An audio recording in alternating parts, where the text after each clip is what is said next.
Imagine a world where safety was just a suggestion, and your primary source of entertainment was a wooden box that took 3 minutes to warm up. In 1960s Canada, we didn't have GPS, we didn't have car seats, and if you were thirsty, you drank from a rubber hose in the garden. But there is one specific item, something every single Canadian household owned in 1965 that has completely vanished from the face of the earth.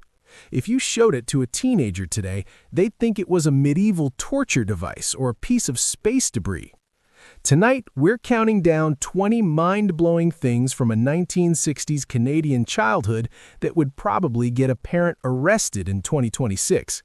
Stick around for number 1, because it's the mystery object that defined an entire generation's survival.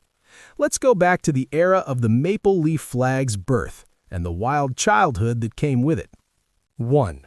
The rotary phone and the party line. Let's start with the social media of the 60s. Today, you send a text in half a second. In the 60s, if your best friend's phone number had a lot of 9s and 0s, it took you a literal minute just to dial the number. You had to put your finger in the hole, spin it all the way around, and wait for it to zzz back. But the real kicker, the party line. In rural Canada, you shared your phone line with your neighbors. If you picked up the receiver to make a call and heard Mrs. Higgins gossiping about the church bake sale, you had to quietly hang up and try again later. Or, if you were a nosy kid, you'd just breathe softly and listen to the neighborhood tea. Privacy? Non-existent. 2. Smoking everywhere. This is one kids today truly cannot wrap their heads around. In the 60s, Canada was a giant ashtray. People smoked in hospitals, they smoked in grocery stores, they smoked on airplanes. Every car had a built-in lighter and 4 ashtrays. Even your grade 4 teacher might have had an ashtray on their desk. The scent of the 1960s wasn't essential oils. It was a mix of Export A cigarettes and floor wax. 3. The death trap car ride. Seatbelts? Optional. Car seats? Never heard of them. If you were a kid in the 60s, a road trip to the Okanagan or the Maritimes meant you were unrestrained in the back of a wood-paneled station wagon.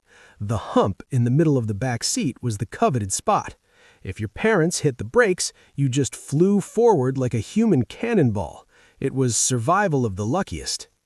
4. The TV warm-up and the rabbit ears.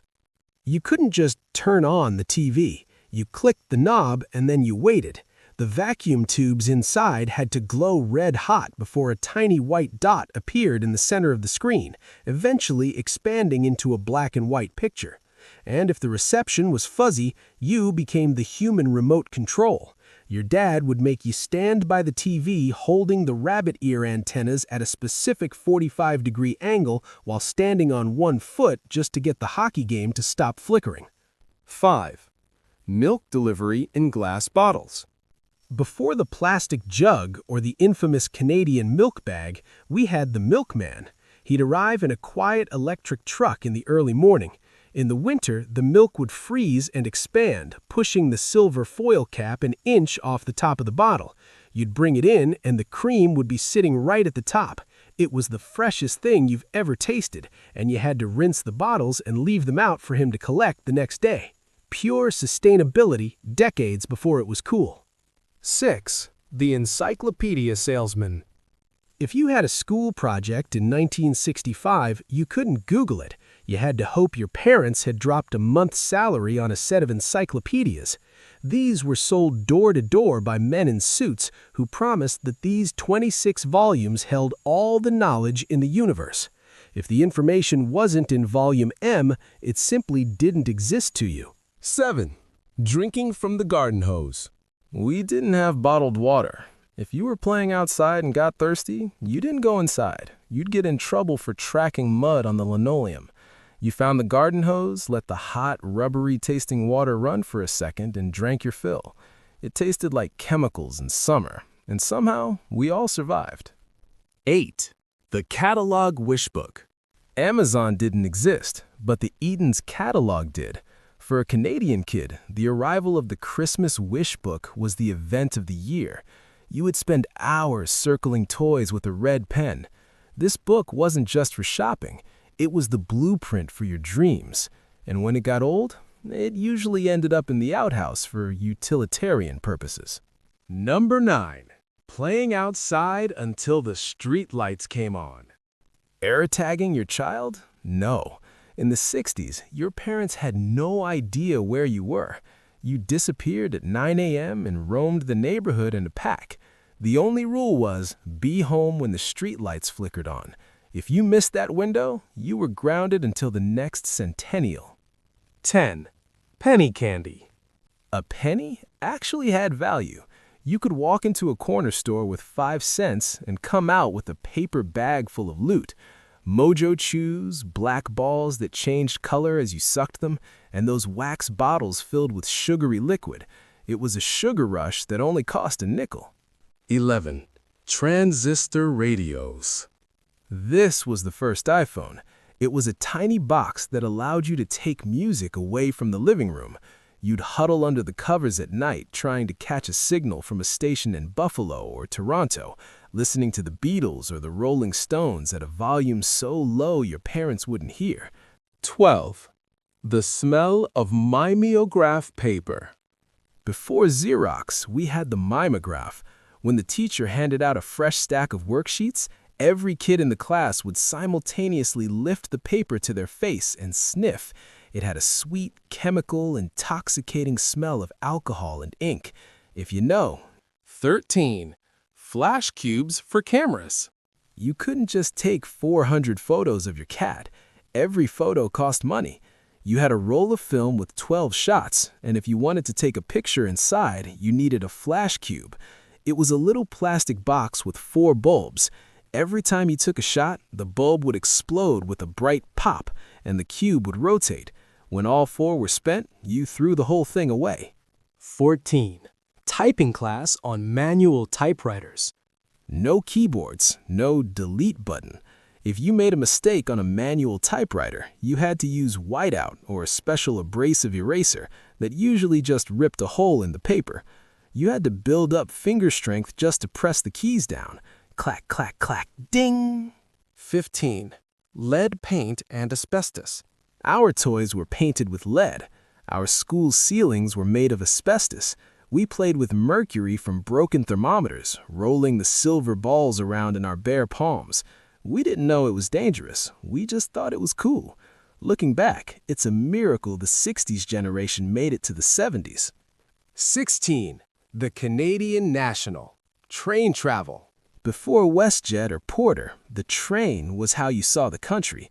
It was a formal affair. You dressed up to go on the train. You ate in a dining car with real china and silver. It was slow, it was majestic, and it made Canada feel like the vast, beautiful giant that it is. 17. Pop bottles with deposits. Pop didn't come in plastic. It came in thick glass bottles, and those bottles were gold. As a kid, you could scour the ditches for discarded bottles, take them back to the store, and get 2 cents each. That was how we financed our summer adventures. It was the first circular economy. 18. The Blue Box Record Clubs. It was the ultimate scam that every kid fell for.